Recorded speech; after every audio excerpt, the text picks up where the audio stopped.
Hello and welcome to the YYC Soccer Podcast. My name is Jason Kmet and my co-host is Scott Strasser. Hey, Scott. Hey, Jason. How you doing this week? Do I sound relaxed to you right now? Yeah, I'd say you do. Why is that? Well, after dinner this evening, I went for a massage. So I've been having some trouble with my shoulder. So I went and had it worked on. So I feel a little bit relaxed, more relaxed than usual. How about that for a Thursday night? That's good to hear. Glad you got that done, and hope it puts you in the right mood to talk about Calgary soccer tonight. Yeah. How are you doing, Scott? I'm doing okay. Fighting a cold that my son has had since Monday. I'm hoping it doesn't hit me as hard as it's hit him.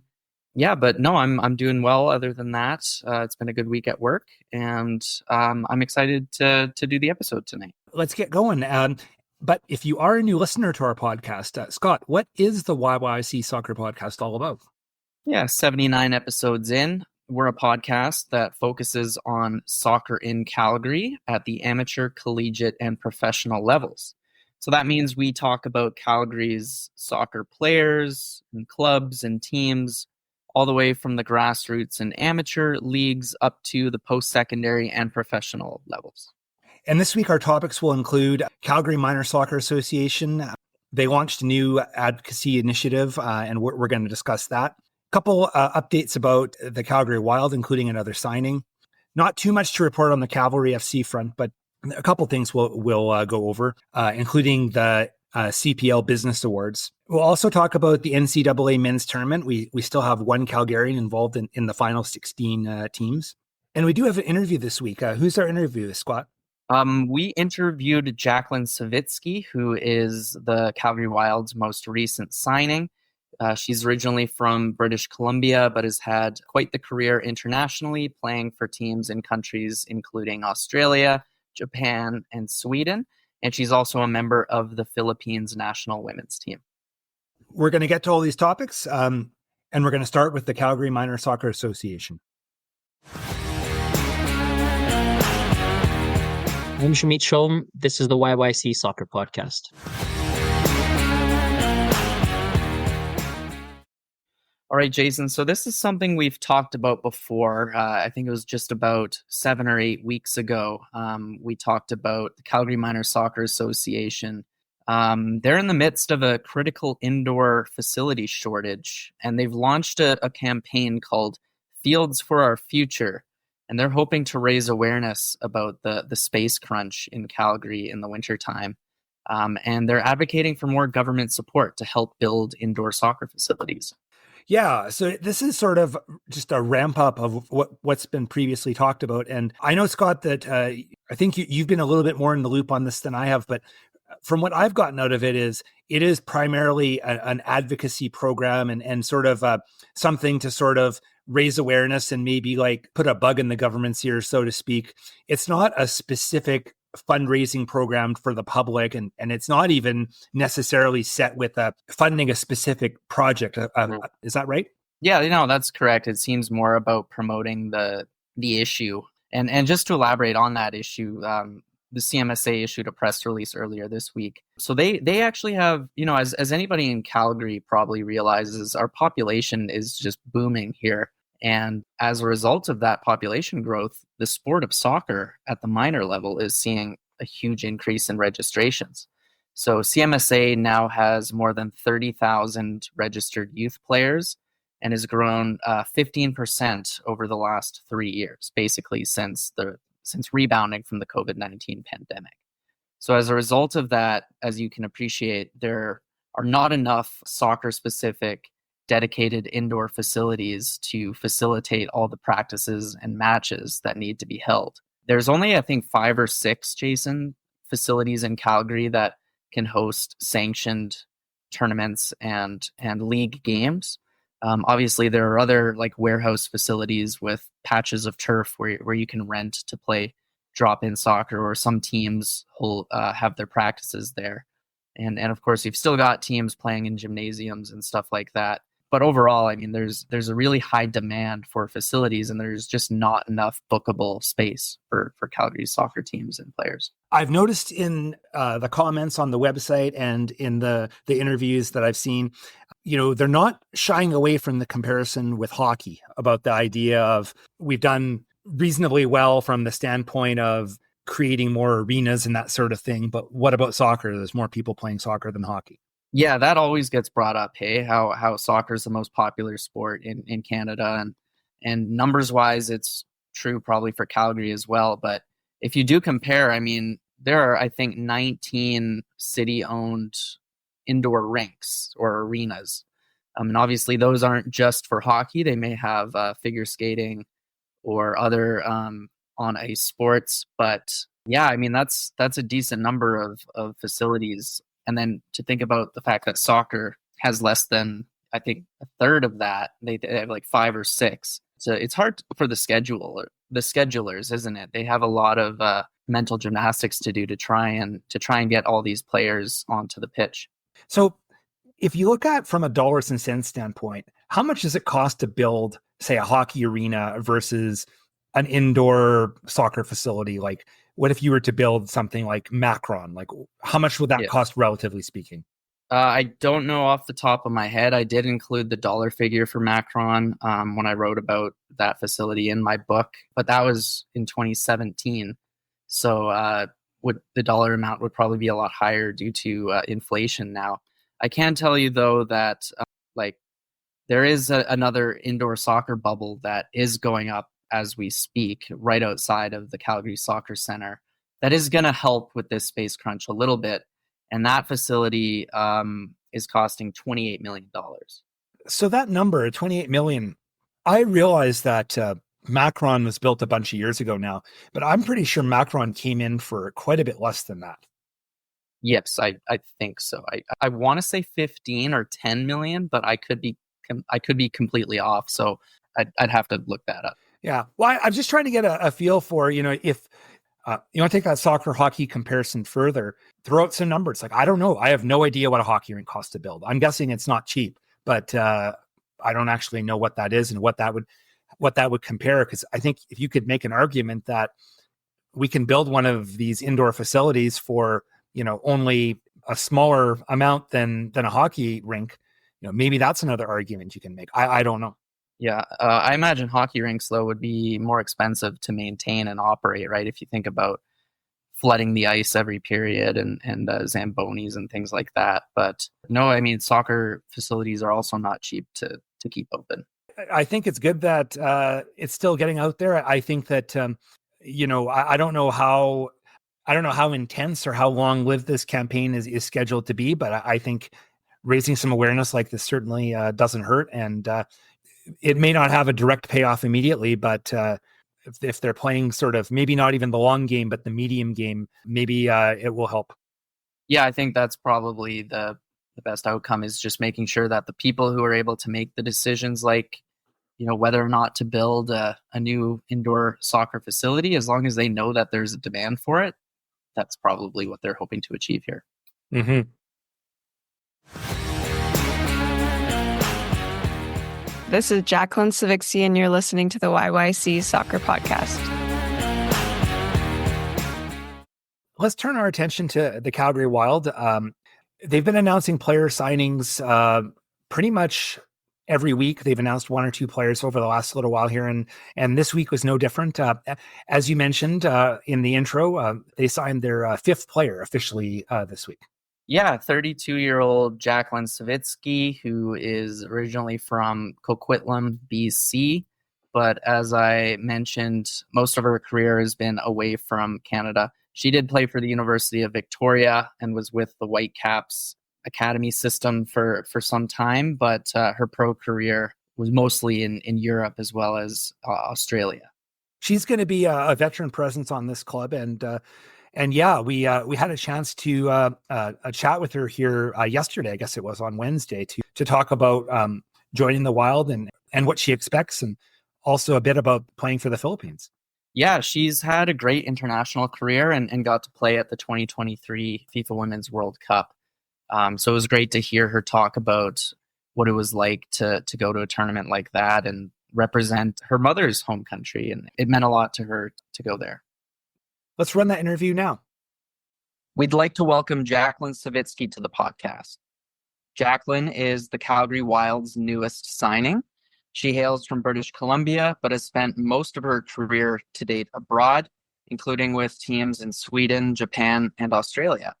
She's also represented the Philippine national team more than 30 times. Jaclyn, welcome to our podcast. Thanks for coming on. Thanks for having me. So I mentioned your kind of career to date and the countries you played in, but can you kind of give a deeper description of like your background and your playing career thus far?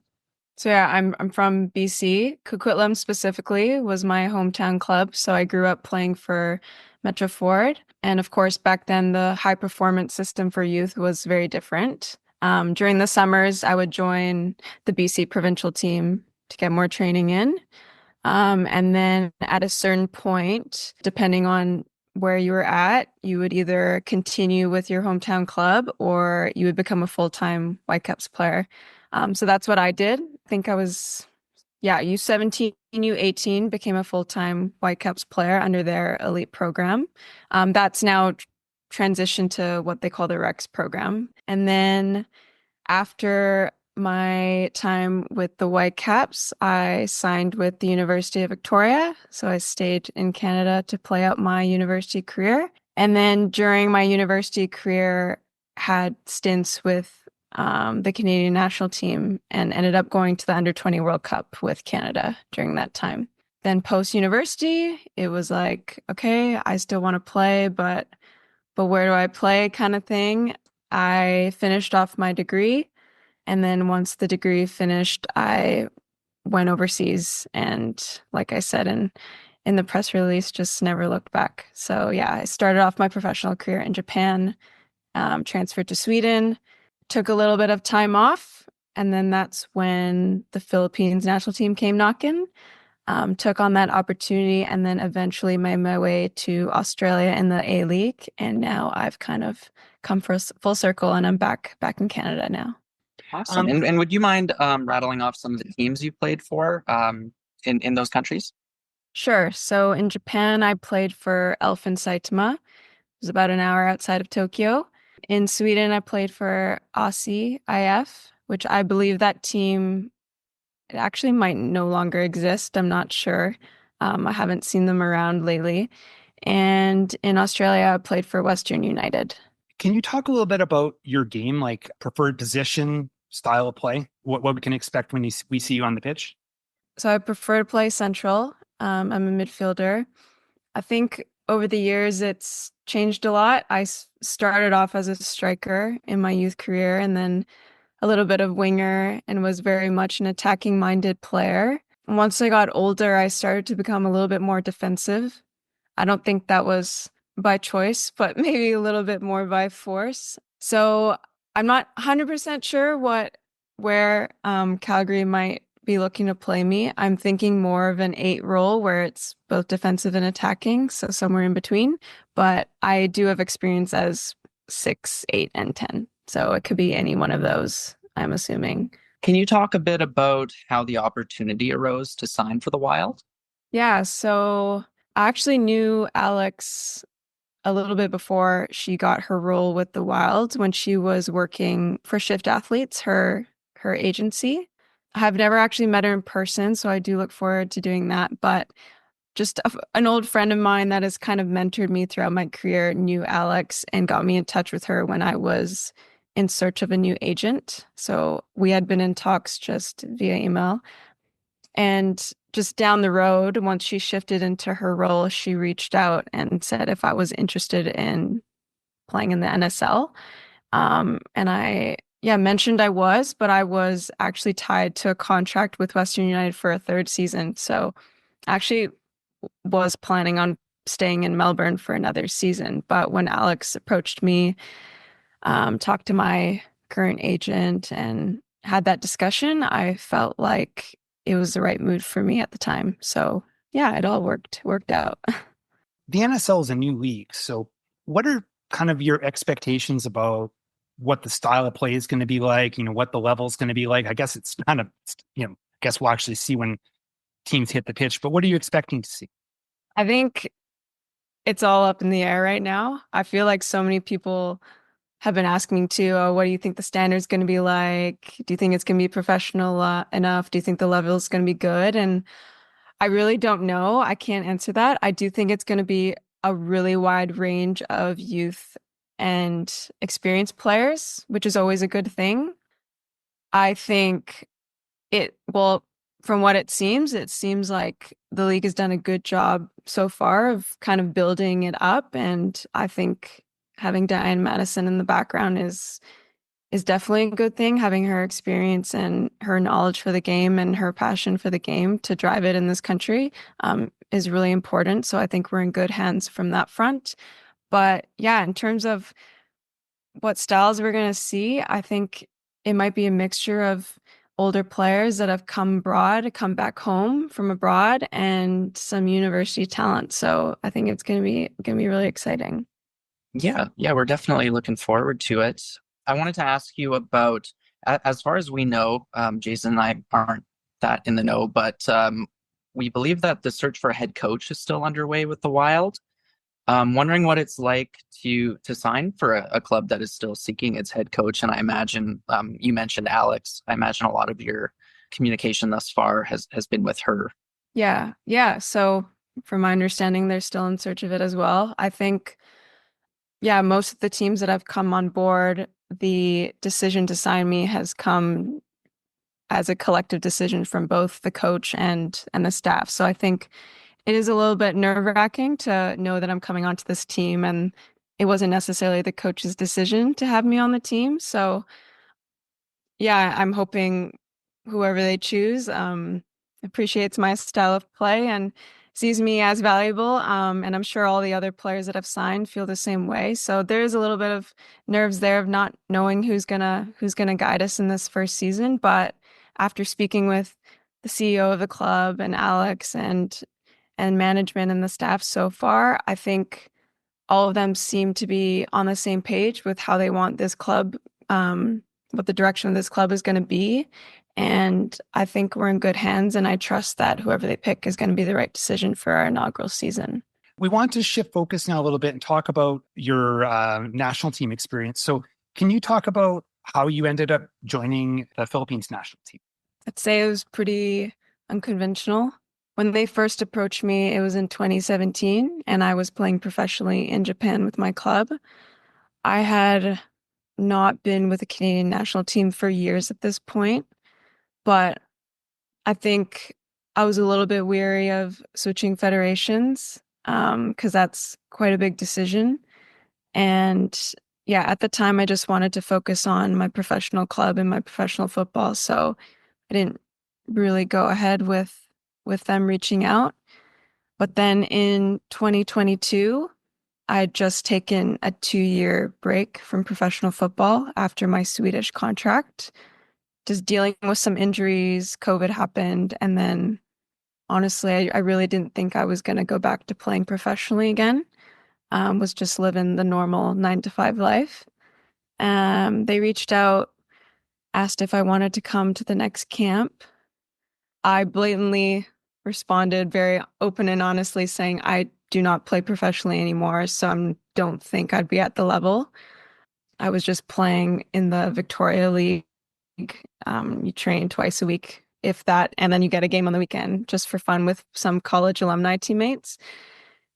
Then I talked to my partner about it, said, should I just go and see how I do? And he said, why wouldn't you? And then so I went to camp. I did as much as I could on my own to prepare conditioning wise, because I do know what an international level is like. Went into camp, and that was it. My life completely changed again. And then I've been with them ever since. Yeah, and you played at the World Cup, did you not, in 2023? Can you talk about that? Because Jason and I were talking about it, and we were talking about how the Philippines national team had a lot of players who were with NCAA programs from the US. Is that right? I think a lot of them had maybe played out their university careers at NCAA, but I'd say most of them were past that time and are with their respective clubs now. Yeah, I mean, I answered this question not too long ago, and every time I answer it, I feel like I get kind of emotional talking about the World Cup. Definitely never saw myself having that as part of my career. And it just kind of, everything just happened so fast. All of a sudden I was at camp, all of a sudden I was preparing, and all of a sudden I had a chance to be on the roster. So experiencing it and living it was just a euphoric out of body experience. Yeah, there's a really great article actually on the University of Victoria Bikes website about it. I definitely encourage anyone listening to this interview to read that, about the emotion you felt during the anthem at the first game. Yeah, absolutely. Just thinking about it, I might get teary-eyed. Jaclyn, we're coming towards the end of our questions here. I want to shift focus back to the Calgary Wild just to wrap up the interview. But I think you've maybe touched on this. But what would you say your expectations are for yourself in terms of performance and contribution to the team in 2025? Yeah, I think I always set pretty high expectations for myself because it's a little bit unknown of who the coach is and what his or her expectations are going to be, and who the rest of my teammates are, and what our style of play is going to be. I think for my individual contributions, I just want to play a big part and want to help establish whatever our identity is going to be. And yeah, you just never know minutes wise. Am I going to be a consistent player? Am I going to be starting? Am I going to come off the bench? And I think no matter what my role is, I just want to be positive and be part of a bigger picture that Calgary Wild are trying to do for this league and their club. I think that kind of covers all our questions. We usually sort of want to wrap things up with just, is there anything that you want to add, any message you want to get out there to Calgary soccer fans going into this new season next year? I think just a lot of female players in this country who are either coming as internationals or have grown up in Canada have been striving for something like this for so long. And there's so many players that grew up within my generation that, you know, either quit because there wasn't an opportunity or went on a different path, and players that I know would have been the level for this league. So just come out and support us. We're so excited to play in this country and so excited to compete and show everyone what we're capable of. So yeah, we're just excited to create a community with not just Calgary, but the whole country. Just get on board and, you know, hopefully help the game grow. Well said, Jaclyn. On behalf of Jason and myself and the YYC Soccer Podcast, thank you so much for answering our questions about your career today. And we know you haven't actually arrived in Calgary yet, but welcome to the city. We're excited to continue following the team's journey in the months ahead. Thank you. Thank you very much for having me. Thanks again to Jaclyn for coming on our podcast and talking to us. First player from the Wild that we've interviewed, Jason. What did you think of her comments?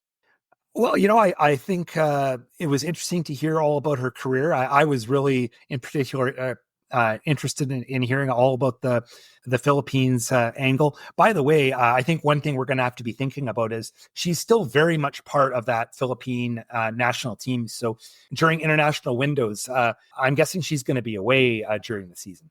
Yeah, let's talk about who they've signed so far. I think one thing I've noticed, and looking at the list of players, it's a veteran group right now, right? So you look at the players they've signed, and Grace Doherty at 22 is, you know, the youngest player by actually a wide margin. So everybody else is sort of in their later 20s, or even for that matter in their early 30s. Yeah, you're absolutely right. I mean, of the 5 players named so far, they all appear, or most of them appear to be in their late 20s, early 30s. We have Farkunda Mutaj, Sarah Kelty Dilling, who's 31. Yeah, pretty experienced group so far, and a lot of midfielders. I guess when we kind of heard before that it was going to be more geared for experienced players, I guess we're seeing that play out. Although I have a feeling we're going to see some younger signings as time goes on here. Couple other things I want to talk about, though. I really thought her comments about signing with a team that doesn't have a coach yet to be interesting. It is a little bit of you're not completely sure, are you going to be on the same wavelength as the coach or not? Yeah, it's not a situation that I imagine many players have been in. So I think they're all going to be in that boat for now, though, at least. One thing I was also thinking about, too, is that if they're going to start camp up in the beginning of February, really, they're only 2 months away, and not a lot's going to get done in the second half of December. So I'm guessing that if they don't have a coach in place yet, maybe they've got somebody and it's just not official. But if they don't have anybody in place yet, the clock is ticking. There's not a lot of time anymore. And one more thing we wanted to add in. I think it's not particularly new news. It happened a couple weeks ago, but I don't think we mentioned it on the podcast. The Wild's home pitch, McMahon Stadium, they are getting new turf, and we always sort of suspected so, but apparently they've started ripping out the old turf already. Yeah, I'm not sure how long the process of ripping up all the old turf and relaying it with new turf is going to take, but hopefully it doesn't take too long, and the pitch will be ready for the Wild's first home game in April or May. Well, I think the one thing they're doing, which is smart, is that they're at least ripping stuff out now. When they did this in Winnipeg last year and Valor had to go on that crazy long road trip, they didn't do anything until basically the snow melted. So that's why it took them so long to get going. So at least from the perspective of, I think starting the process now is going to save them time, because geez, I don't think you want to do what Valor did last year. Wasn't it something like 8 road games to start the season or something like that? Puts you in a terrible position to start the season. Hi, this is Miguel Darrocha, and you're listening to the YYC Soccer Podcast. On the Cavalry FC front, there's not a lot of news going on right now in regards to football operations. I think everyone is having a bit of a break here before a couple of the other things happen in the next week and beyond. But there was some news on the business side of things. Yeah, I have to admit I forgot that the CPL did this, but they held the CPL Business Awards just a few days ago. And as you could expect, Cavalry did walk away from that ceremony with a decent number of accolades, including Club of the Year. Another one that I know you highlighted here in our notes was Ian Allison won, is it Executive of the Year? Business Executive of the Year. Cavalry also won Social Media Activation of the Year for their Marvel Match Day content. And Jason, I have the poster for that actually right here in front of me. So that's a testament to that particular campaign. It was a smart one. I do have the poster as well. So yes, it did seem to, it was kind of a fun promo for sure.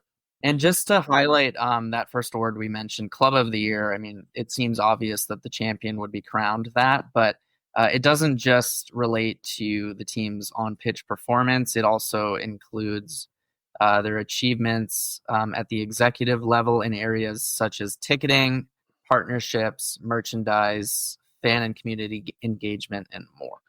Okay, a couple more notes before we wrap up with Cavalry. We were talking last week about players that are out of contract, under contract, option years. I did notice something this week since we released that episode on Instagram. Tom Field had a professionally produced highlight reel with highlights from his play this season. So I would suspect that you wouldn't be making one of those highlight reels unless you were looking around at your options for another club. I agree. Yeah, that's what you typically see on players' social media, and you can read between the lines. I think you and I both like Tom Field. We talked about how he recovered from injury, played even at the League One level for some time before rejoining Cavalry, and it's a great story. But he really did struggle to break into the starting 11 this year. I thought he did a good job deputizing at left back when Bradley Camden was injured. But I do think that Camden kind of has that starting left back spot on lock, and he seems to not get injured very often. So it may be challenging for him to get significant playing time, and maybe that's what he's looking for. One other thing about Cavalry before we segue to a different topic, Jason, obviously, it's a very short off season because we're already talking about some of the university contracts that could be signed for Cavalry next year. So the draft is going to be Thursday afternoon. We usually record Thursday evenings. So we're not really going to have a much of a preview. Like, we haven't seen a list of the draft eligible players yet. It hasn't been released by the league. Anybody sort of on your radar screen that we could expect Cavalry to maybe have some interest in? If you think about the fact that Cavalry is consistently put their faith in local talent when it comes to the USports draft, first name that comes to mind is Owen Antoniuk, star player for the University of Calgary Dinos this year. Previous CPL experience, having played a couple of games for Atletico Ottawa. I think that was 2 or 3 years ago, maybe 2022.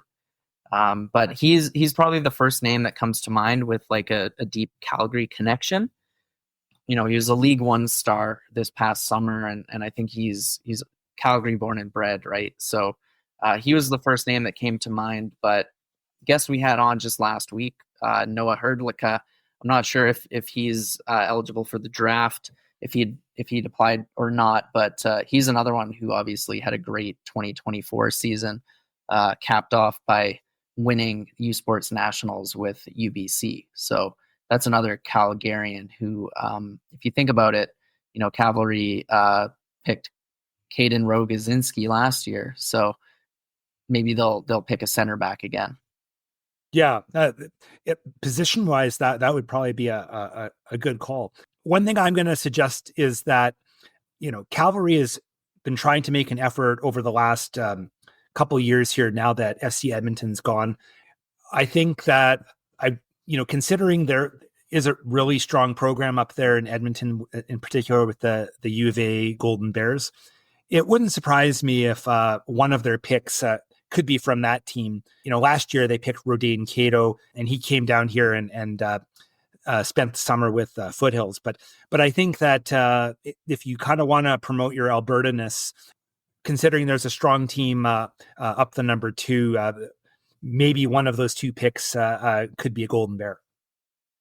Yeah, that's a good shout as well. And Cato, didn't get to see him. It seems like his stint with Cavalry was very brief. But other than him, a couple of players I think I'd like to throw out their names would be the either of the Plenzik siblings, other Dinos players. That would be Gianmarco Plenzik and Joey Plenzik. They both had great seasons with the Dinos. I believe Gianmarco was the team's captain. And then cross town with the MRU Cougars, really impressed by whenever I've seen Miguel De Rocha play. All those players should be on the radar screen of CPL clubs. And I guess we'll do a little bit of post-draft analysis next week. Looking forward to it.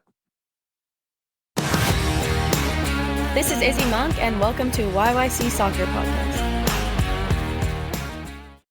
In the NCAA men's soccer tournament, there is still a Calgary connection happening right now, even though they've whittled everything down to the final 16 teams. Yeah, the one player that we know of from Calgary would be the University of Vermont's striker, Sidney Watuta. I didn't know very much about, but you did discover, Jason. He is a former Cavalry U21 player. He's in his second season with the University of Vermont, and I believe last year he was a conference all rookie, and he, I think started most games, and this year he kept it up, and he's, I think, a pretty key component to that team. So 2 years in, he's played a lot, and he's a significant part of this team, which, making it to the final 16 of the men's soccer tournament is nothing to sneeze at. Absolutely not.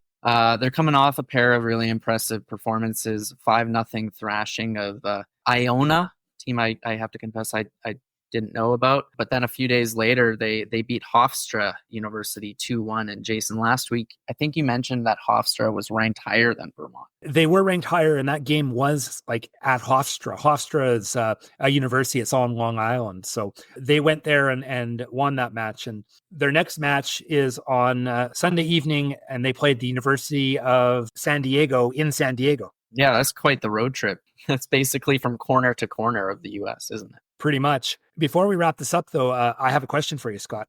What is the University of Vermont? Like, what are they? Like, the Calgary Dinos, Mount Royal Cougars, they're the Vermont. I do know this, Jason, but only because I wanted to look up Sydney Watuta's stats, but they're the Catamounts. Yes. And I did not know what a catamount was. It's basically a cougar. Nice. It's apparently a local term for cougars. This is Kendall Showers, and you're listening to the YYC Soccer Podcast.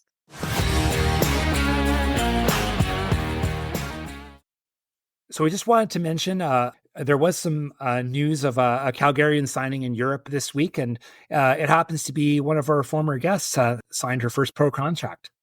Yeah, this is a really cool story.